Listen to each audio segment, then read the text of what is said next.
करीन ये देखना चाहता था कि लियन सेफ है, या फिर शायद वो पहले ऑर्डर्स की वजह से लियन को सेफ रखना चाहता था। उसने एबल के डेथ टेम्पल को पूरा जलते हुए देखा था, लेकिन उसका मन मानने को रेडी नहीं था। उसे लग रहा था कि लियन जिंदा होगी, और तब उसे रियलाइज हुआ कि वो लियन के साथ कुछ भी बुरा नहीं होने देना चाहता। मतलब कि उसके सुपीरियर के ऑर्डर की वजह से नहीं, बल्कि उसकी अपनी मर्जी से वो ये चाहता है कि लियन खुश रहे और सही सलामत रहे। करीन लियन का हाथ पकड़ के उसे ये सब कुछ बता रहा था कि एबल वापस आ गया और कहता है कि अपने लवर की वापसी पे तुम उसका वेलकम क्यों नहीं कर रहे हो। तुरंत ही लियन ने अपने हाथ करीन से दूर ले लिए और एबल जैसा स्वागत चाहता है वैसे वो उसके पास चली गई और वो प्रे कर रही थी कि एबल गुस्सा ना करे। लेकिन एबल करीन को देख के उस पर गुस्सा करने लगा कि ये कमीना यहाँ पे क्या कर रहा है। लियन उसे सब एक्सप्लेन करती है कि करीन अभी एक पेशेंट है। मैं जब सिल्वर विंग के साथ ऊपर की दुनिया में गई थी तब मुझे वो मिला था और वो बहुत ही ज्यादा घायल था, तो फिर मैं उसे वहाँ पे छोड़ के कैसे आ सकती थी। वो सारे वक्त हमें ढूंढ रहा था। एबल पूछता है कि और तुमने उसका हाथ क्यों पकड़े रखा था। ये सुन के लियन फ्लेंच हुई और बताती है कि उसे हील करने के लिए। यहाँ कोई भी करीन को पसंद नहीं करता, तो मुझे लगा कि अगर मैंने उसे कहीं और छोड़ दिया तो उसे ज्यादा चोट लग सकती है, इसलिए मैं उसे हमारे घर ले आई। एबल पूछता है कि तुम उसके साथ यहाँ पे अकेली थी। लियन कहती है कि नहीं, सैपनिर वज़ोस्की और बाकी सब सारे वक्त हमारे साथ ही थे। और वो एबल को बाहर ले जाने लगी कि चलो बाहर चल के बात करते हैं, मैं अभी तुम्हारे साथ अकेले रहना चाहती हूँ।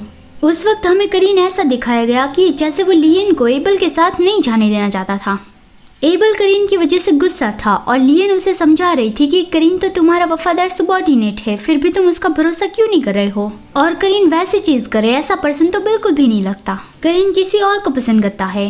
तभी लियन को याद आया कि करीन अभी एबल के आने से पहले उसे क्या कह रहा था कि उसे लियन की फिक्र है। लेकिन लियन उस बात को इग्नोर करती हुई एबल से कहती है कि हाँ, ये बात सच है कि करीन किसी और को पसंद करता है, बस अभी तक वो उससे मिला नहीं है। वो दोनों पूरे 2 दिन से नहीं मिले थे, तो लियन शिकायत कर रही थी कि क्या तुम ऐसे ही चीजों में टाइम पास करते रहोगे। एबल उसके करीब जाने लगा और कहा कि और उसमें गलती किसकी है, तुम्हें पता भी है मैंने तुम्हें कितना मिस किया। लियन कहती है हाँ, मैंने भी तुम्हें मिस किया, और वो एबल को किस करती है। एबल भी उसे किस करता है और उसके बाद वो दोनों बैठ के बातें कर रहे थे। एबल ने कहा कि क्या तुम्हें ठंड नहीं लग रही है। लियन कहती है कि हाँ, नहीं बिल्कुल भी नहीं।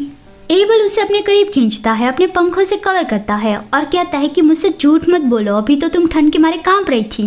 लियन समझ गई कि एबल बस उसे अपने करीब लाना चाहता था, तो वो मुस्कुराती है और कहती है कि तुम्हारे जैसे इतने डार्क हेयर मैंने पहले कभी नहीं देखे।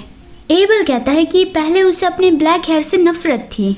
सारे डिवाइन लोगों के बाल गोल्डन या फिर सिल्वर जैसे लाइट कलर के होते हैं, तो एबल उन सबसे अलग पड़ जाता था।